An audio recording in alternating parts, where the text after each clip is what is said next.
And hello, everyone, and welcome to another episode of the Exceptional Experience Podcast, an ECAC podcast.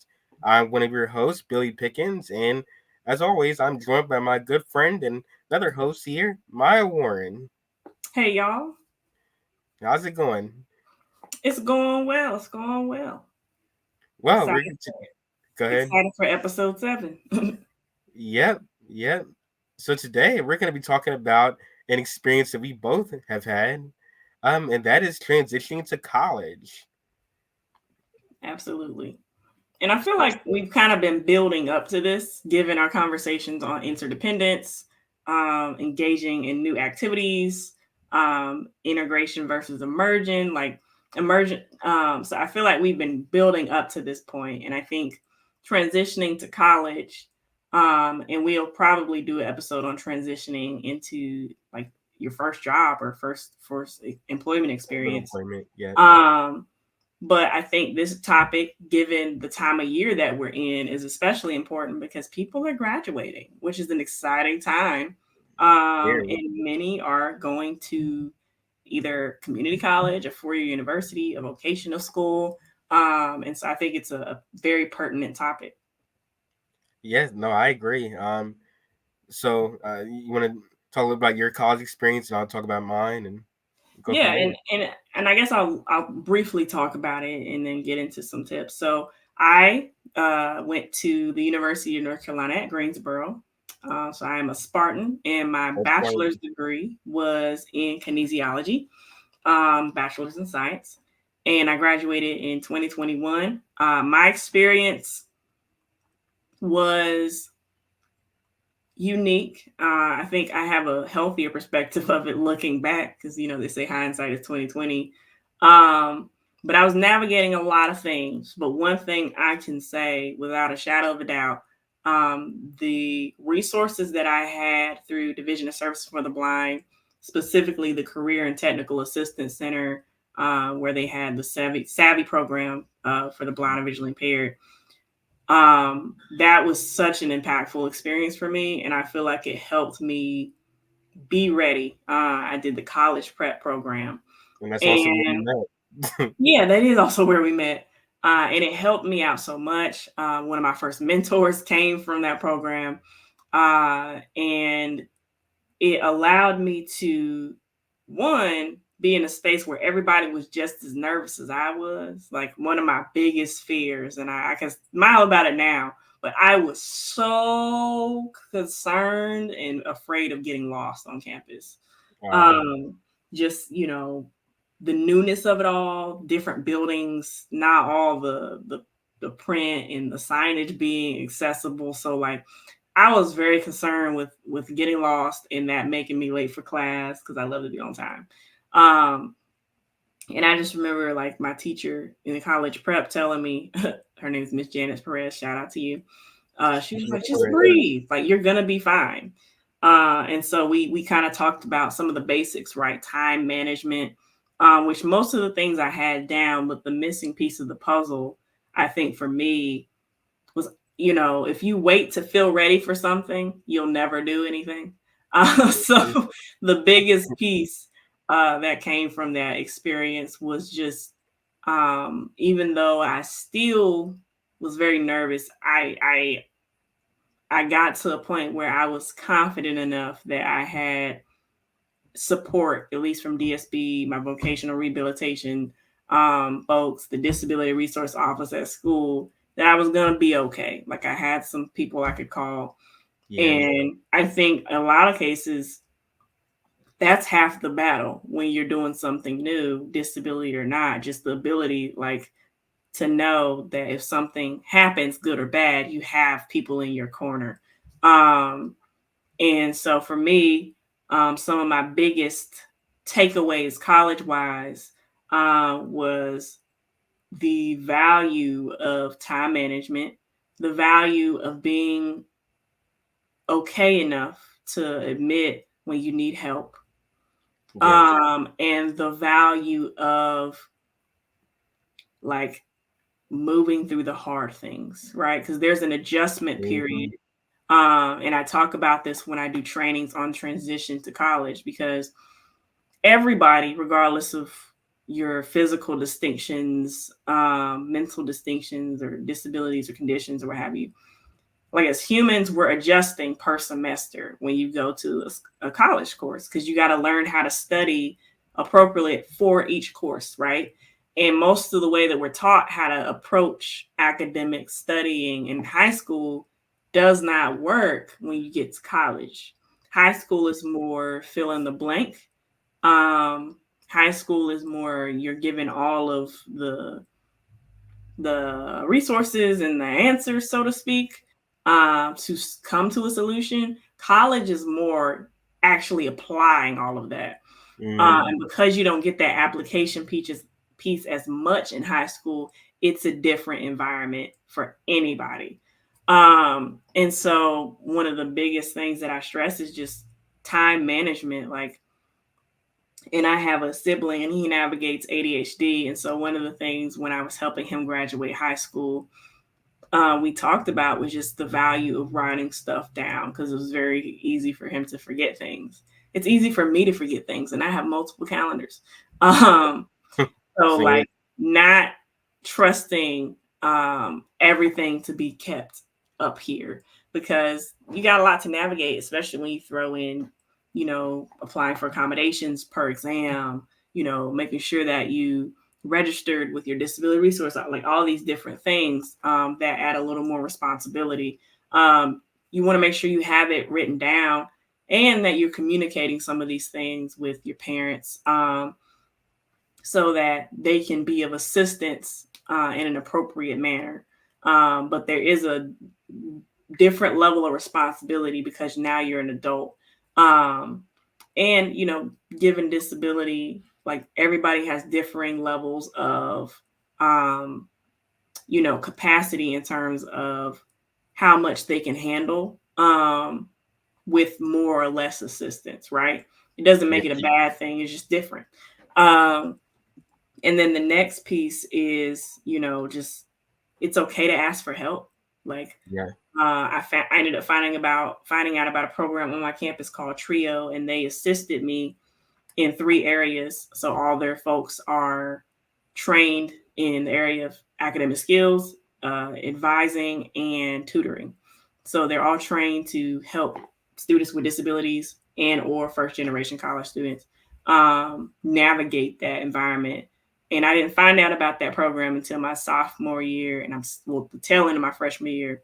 And I'm so glad I did, because my freshman year was really rough. It was yeah, a lot going on, especially with my health and navigating different doctors and medications that were making me so exhausted that I could barely think, let alone, stay awake. Um, so by the time I was struggling, my advisor brought up this program, and she was like, "Have you heard of Trio?" So I go, and it ended up being one of the best resources I ever experienced in college. And a lot of universities have a Trio program. So if you haven't heard of it, um, mom, dad, guardian, professional, definitely look it up and provide that as a resource.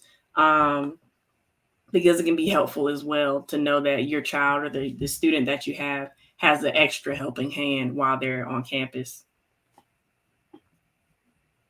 yeah. No, I completely agree with that. And I had something similar when I went to college. So I went to the University of North Carolina at Charlotte. Go Niners! And I was a communications major, mass media focus, with a minor in journalism. And yeah, I can definitely relate to a lot of what Maya's saying. You know, there I got definitely got a lot of help from DSB and book rehab, and a lot of support from my family and people that were close to me and friends. I think one big tip I definitely have is to really be assertive. And one of my biggest fears was that I was worried about getting lost in campus. Believe it or not, that wasn't one of my biggest fears, even though my campus was huge. Like it was a really big campus, it still is. Um, but that was, I think, a lot of it had to do with that. I did have a support person that came out and would help me navigate it. I did get O&M training before I went uh, to classes. And one thing my O&M instructor at the time really emphasized was focus on what you need to learn, and that's it. Whatever else, uh, you know, don't be afraid to ask for help. Don't be afraid to uh, utilize your friends or resources. Or we had this I think it was called Safe Fry. It's like the little shuttle on campus that people with disabilities use. I didn't use it a ton, but it was definitely available to me if I wanted to use that. So she really emphasized focus on what you need to know, and that's all. And so once I really realized that, I didn't really feel pressured that I had to learn the whole campus. Or I mean, I went there for 4.5 years and still didn't learn the whole campus. So really focus on what you need to know. But I think one big tip, my biggest fear was that. So a little context: when I was younger, somebody once told me, "Oh, if your homework is late, you don't do your homework, your professor's gonna laugh in your face and throw the paper right back in your face."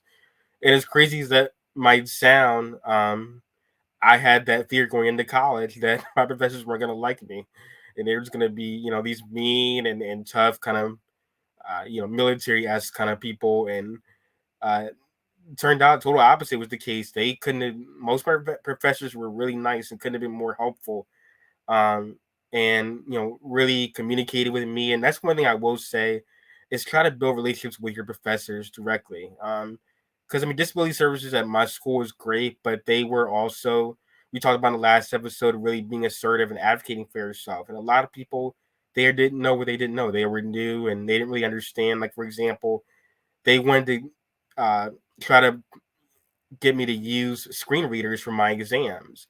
And being that I have hearing loss, I'm a braille reader now. So I do use screen readers and I'm proficient with screen readers, but especially for like tests and exams, it was easier for me to do it in braille. And I understand that it takes a lot of time for people to braille things up, but I know that some disability services don't even have people that are qualified enough to do that. But I was very assertive in that, hey, like this is how to best serve me in terms of my accommodations and what would be best for me. And my grades were reflecting that. When I had my exams in Braille, my grades were better than they were when I was using screen readers. And so, um, I think it's really important to be assertive when you're navigating that and advocating for yourself. And build relationships with your professors. Like I, funny story. One of my professors, I don't condone this whatsoever, but she got so mad that I wasn't getting what I was supposed to be getting in my freshman year that she actually went to the disability services office, and I wasn't there, but apparently she unloaded on them a little bit. And they weren't too happy about that. But and even though I didn't condone the behavior and I didn't ask her to do that, I respected that in a way because I knew that she was fighting for me. And so you'll find a lot of people that are on your side, that want to help you. And Maya mentioned about the trio program. I don't remember having a trio program, but we did have something, and this is something I would really encourage parents and students like to look into. Is we had an introduction to college program essentially. So it was basically, I think every major at UNC Charlotte, if not most of them, have them specific to the major. But it's basically teaching you a lot about what you'll learn in college, everything from education to how to navigate. You decide to go out with your friends or go to events. How to the importance of that, different safety rules that you can follow. And it was really helpful for me. Like we didn't get a lot of assignments. It was really focused on just teaching you about college life and how to navigate college. And I would definitely encourage everyone to who is going to college to really look into that, or something like that, because I think that can be really helpful, especially in your freshman year, and really teaching you the fundamentals. Because I mean, you don't really learn. I mean, you learn a lot in high school and you learn a lot in other places, but I got to tell you, it's really you learn a lot about college and college. You're gonna learn a lot of things the hard way, and that's okay. Like we all learn things the hard way, and I agree with my, even though I didn't practice it very well and still don't practice it very well, but I can't stress enough time management. I can't stress enough making sure that, because in college you're gonna have a lot of different due dates, but you're not gonna have, like in high school. It's easier to say, hey, uh, you have a teacher that has a due date for a paper in a week or a paper tomorrow. You're gonna get a lot of. You're gonna have days when you don't have classes. Like I had classes most days, but Mondays and Fridays I would take off and didn't have classes, and it was natural to be tempted to just have fun, relax, and rest on those days. But there were some days when instead of uh, just taking off and doing nothing, I had to actually get work done. So you're gonna have a lot more freedom, but it's important that you understand how to utilize that freedom and how to really make the best of it, and so that you're getting your work done. But yeah, you're also fitting in time for you and time to spend time with friends. And I would definitely, speaking of that, encourage people to get involved in clubs. And I gotta tell you, I was totally in high school. I had no interest in clubs. I had no interest in extracurricular activities. I would go to school. I would come home. I would talk to my friends, and that was about it. But I don't want to say I almost didn't get into college, but when I was, doing applications, one thing they really stressed was extracurricular activities. And I didn't have any, so I basically ended up joining a club just to try to better my resume, better my application. But in college, I really decided to embrace that more and really try to get out more and find like-minded people, like we talked about last episode, finding like-minded people that share your thoughts and your beliefs, or even people that are different than you that you feel like you can work well with. And I think that that's really key. Is I found a Christian Bible study community in college that I was a part of, and had other things I was a part of, communications related, journalism related. So definitely find different clubs or activities that you can be a part of, even if it's just one or two that really interests you. Like I think that's definitely helpful in college because I mean you're going to learn a lot as far as textbooks are concerned. You're going to learn a lot in classes, but I think one of the best things I could have done in college, and I was also the chairperson of my student advisory board disability services, which I was really happy about. We would actually go to different classes and present to people about uh, topics relating to our disability, but also about topics relating to life and our experiences and what we've been through, and really kind of showing them that yes, we have our differences and distinctions, but we also are humans at the end of the day. We also have our own experiences and our own journeys, and so it's really great being able to do that, and that was really helpful. So definitely get involved because you'll learn a lot, but you'll I think one of the most impactful things that could happen in college for me was the connections that I made and the people that I met, and uh, those really last connections that many of whom I'm still friends with to this day. And so I Yeah. mean, really focus on those connections. Yeah, and that brings about a couple of other thoughts that I had. And it's specifically like living on campus versus commuting. Mm-hmm. So commuting is when you're driving to the campus for the day and then you come back home on the same day. Living on campus, like that's where you live for the most part, and you go home maybe on weekends or during the holidays, or during like Christmas, spring break, that type of thing. And I bring that up because one of the things that um, often gets overlooked is the roommate experience. So my freshman year, I did not have the best roommates. I got roommate stories for you. She Boy. was bringing her significant other to the room a lot. Yep. Um, and they weren't doing anything per se, but they were just there. He was there at all hours. And so friends would come through at all hours, cutting the lights on at all hours. Just noise, a lot of inconsideration. And so ran into a situation where I approached her and she wasn't able to handle it in a mature way. So I had to go, I tried to bring it to the RA. She didn't necessarily do anything about it. So I went above her head to the coordinator for residence life, which is usually the boss of the residence advisor. And the next semester came, and one day she burst into the room, boom, Uh-oh. with like a crew of friends, and she's moving out. And the crazy thing is, right when she walked in, I got an email from housing that one of us, because it labels the roommates as A or B, and it was like resident A or B is leaving. And I was like, who is that? I don't even know which one I am. And she came through and was moving out. So I left and went downstairs. And it was kind of like, whew, you know what? I'm glad that that handled itself. But I still had to deal with the conflict as an adult.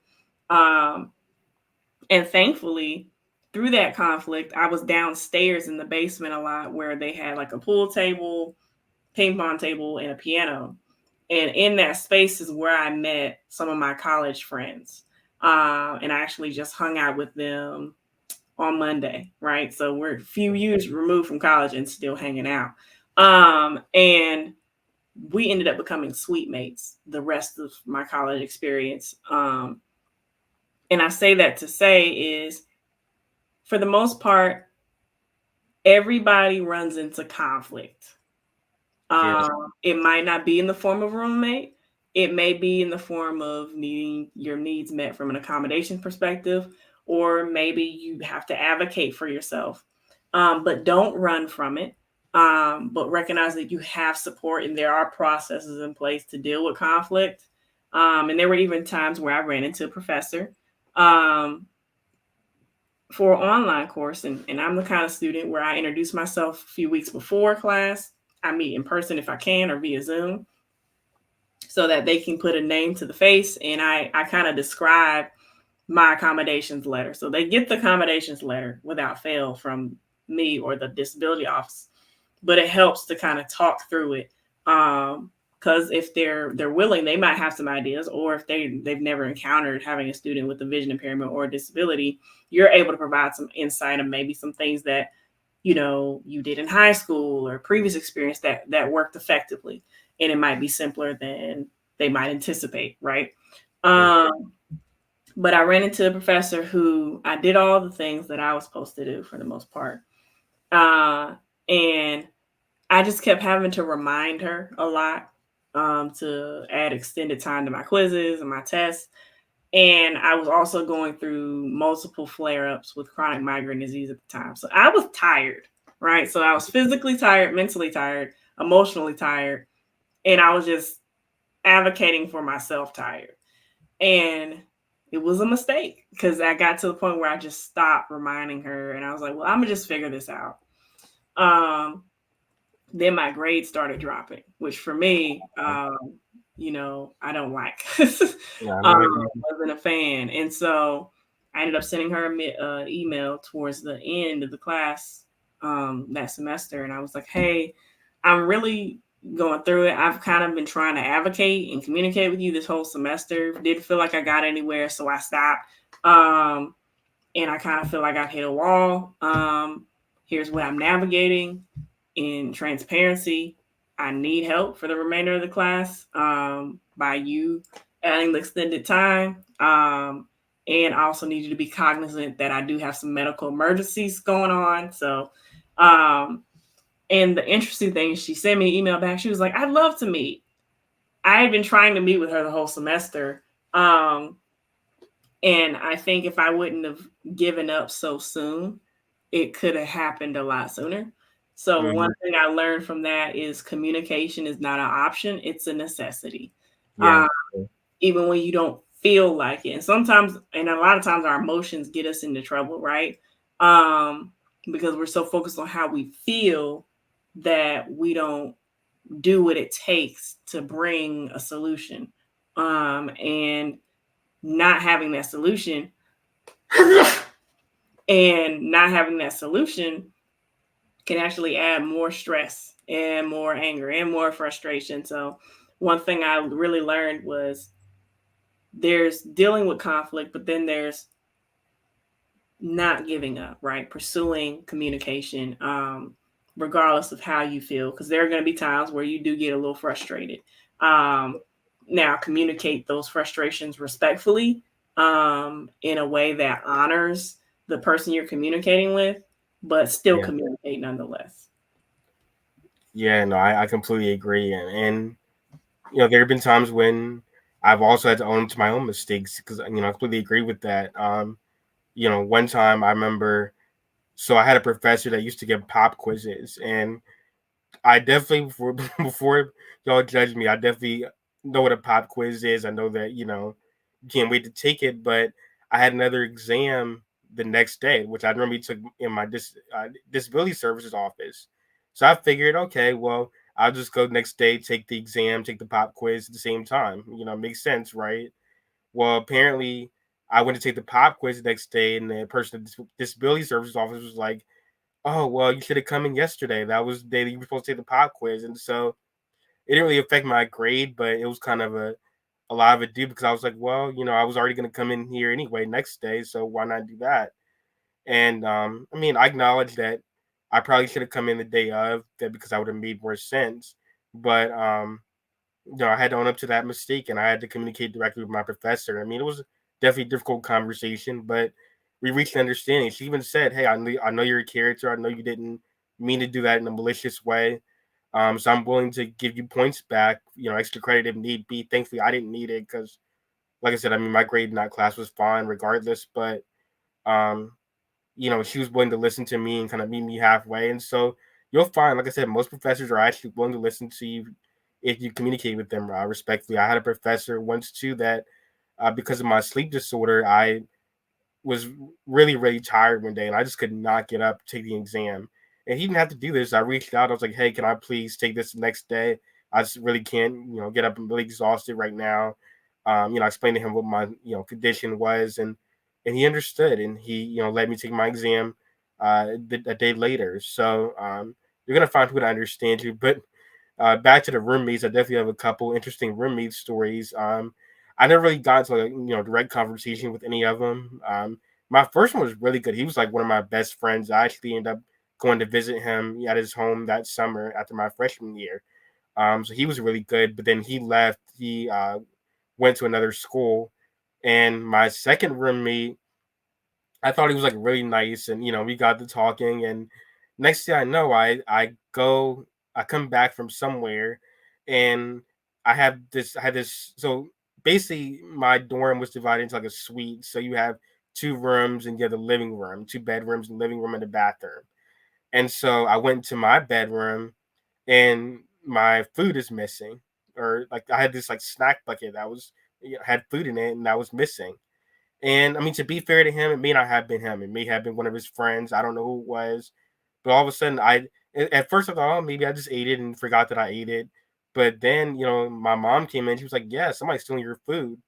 And so I didn't really address it with him at the time because, for one, it was really stuff I wasn't going to eat. And then I kind of was like, oh, maybe somebody really needed it. I don't know what happened. And it was like really close to the end of the year, thankfully. It wasn't like at the beginning of the year.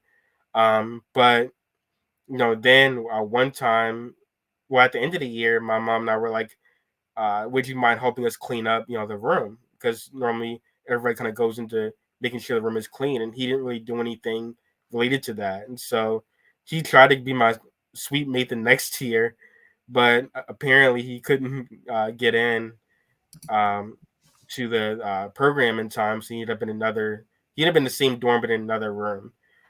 So that was interesting. And then I had another roommate my junior senior year who I had him for a couple of days, and I never saw the guy again. Like I saw him like the first day I got there, and then I walked in maybe about a week or two later, and the everything was gone. Like he moved out, the bed was empty. I don't even know what happened. He just moved out. Bed was empty. Room was empty. Just everything was empty. And so those were about two interesting roommate stories. But you made me think of also something that I forgot to mention earlier was that I was on my dorm's hall council my freshman year, which is really fun because I got to plan different activities for the dorm and for the students in the dorm, and got to work directly with the RAs. Got really close to my RAs who were great people, excellent people. Became my friends as well. And so I really tapped into. And one thing I did, I just walked downstairs. We had a downstairs area with TVs and whatnot, and I would just talk to people. And I think it just kind of happened naturally where they got to know me, and they were like, "Hey, do you want to go to hall council?" And I was like, "Sure." So don't be afraid to take opportunities if they present themselves, because there's definitely, even if you don't feel equipped to, uh, be part of something, or at least look into it. And if you don't like it the first or second time you're there, then that's okay, but Yeah, don't be afraid to take opportunities when they present themselves. And that's one thing that I really benefited from in my 4 years. yeah. And on that note, Billy, I think this topic may deserve another episode. We'll Yeah, we need see. a part two to this Um, one. but on that note, if you wouldn't mind taking us out. Yeah, yeah. Well, thank you all for listening to another episode of the Exceptional Experience, an ECAC podcast. We'll definitely continue with this topic next episode. And so, you know, feel free to reach out to ECAC with any questions you have about college transition or life transitions or any transitions for that matter. They're all parents of children with disabilities, so they can really assist you in that and have firsthand experience. So, with that being said, remember to glow and shine. And from all of us at ECAC, we will see you next time.